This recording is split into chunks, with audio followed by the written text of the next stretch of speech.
Well, hello guys, we are finally here in Santa Monica in the apartment we rent. Yesterday we began the American film market contacts, and we're going there today also. And the next diaries will be only in English, not in Spanish, because we've finally met Jennifer Warren, our representative. So we have to speak English with her. So you Spanish guys will have subtitles, and that will be all. Let me show you the apartment, which is a beautiful place near the beach. It has 2 floors, beautiful kitchen, tons of light, and we really like it. It's really good on the outside also. So here you have a beautiful terrace where we can have a bath of sun and bikes, and beautiful place. Good morning, Jennifer. How are you? Good, ready to get off to the AFM. Another beautiful day, day 2. Pounding the halls, walking the halls of AFM. She's awesome. So we're here at the AFM. We're going to have a panel for piracy. We're going to be talking about piracy and how the good one or the bad one?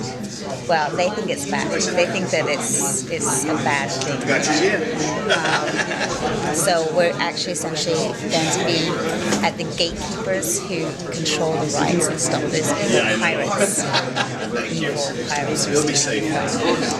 And of course we're here with the Cosmonaut, Transmedia and Creative Commons project. So it's going to be kind of interesting because I don't think that there's anybody else in the room with the project quite like Cosmonaut. I'm very interested in hearing what these gatekeepers, these bastions of rights have to say. And well, I hope it's an entertaining, we'll take you to the ride. You to promote your films and advertise them, while people is doing that for free on the internet. So, don't you think it's better, instead of calling them pirates, to hold them audiences and begin to think in a way to reach them and make them pay for anything you have? I mean, maybe making them pay to watch is not the way. That's the first question. Second one is, I'd love to know what you think, all of you, about Creative Commons. Just so the audience knows, Creative Commons is an organization in Northern California that's put out 6 licenses where you can use their stuff for free under certain circumstances. And it's kind of a complicated, long answer because these licenses are all very different. But it's in the copyright world, there's a spectrum of attitudes towards copyright, and this is the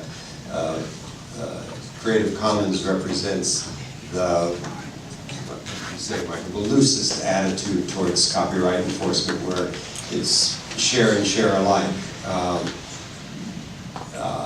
not very helpful to the commercial producer of goods and services, but they're out there, and it's interesting. Do anybody want to? Well, you're sort of making 2 points, because Creative Commons is one thing, I think, in the spectrum of copyright, but I think your other point was not to demonize the casual, 18-year-old who just wants to see something, who's not a career pirate, if you will. I mean, there is a distinction, but I think in having that label pirate, when you don't think of an eye patch and a bird on your shoulder and someone saying "yar," you're imagining a criminal, and obviously any kid who's grown up with technology is, probably predisposed to the idea that they can go out and find, anybody who knows how to use the internet. That is different than the agencies that you talk about that are like organized crime, basically. I mean, there is a difference. Exactly. We don't call those people pirates. We call them thieves. Those people that are intent on stealing your content and doing that for profit. That isn't the downloader. That isn't the occasional user. Those are potential customers that we need to educate and that we need to provide content to in a way that they want to consume it, and give them legitimate alternatives. But at the end of the day, the way you decide to share your content belongs to the copyright holder. And you heard some great notions about how to protect your content, and how to monetize your investment, and consider some other distribution. And one of the great things as far as the film community is concerned is that we had an opportunity to learn from the record industry, who decided or didn't understand those differences and sort of went after their very best customers. But I'm going to have to ask for the last question behind you. The diaries. What do you think about The Cosmonaut? It's a video. Oh, you're I'm interviewing you now. No, you're turning the tables. Come on. He's turning the tables on us here in the press room. What? Start out. What do you think about what you've learned at the Cosmonaut, Karen? I mean, it's amazing. I love what you're doing, and I think you're very brave too, and you've come out from Spain, and you're spreading the word, and you've got a lot of people that are very supportive behind you, and I think that's not an easy thing to do, and I commend you for that. Great. When I first saw the crowdfunding video for the Cosmonaut, I thought it was one of. I think we posted on our Facebook page that this is the best crowdfunding campaign video that we had seen. It's just very impressive. Thank you so much. Easy to say, let's get behind this project, and we're gonna do what we can to be ambassadors to the project and see if we can continue to spread the word. It's a worthy project, and there's some great people involved in the project. We can attest to that. And support the Cosmonaut. Thank you so much. Thank you.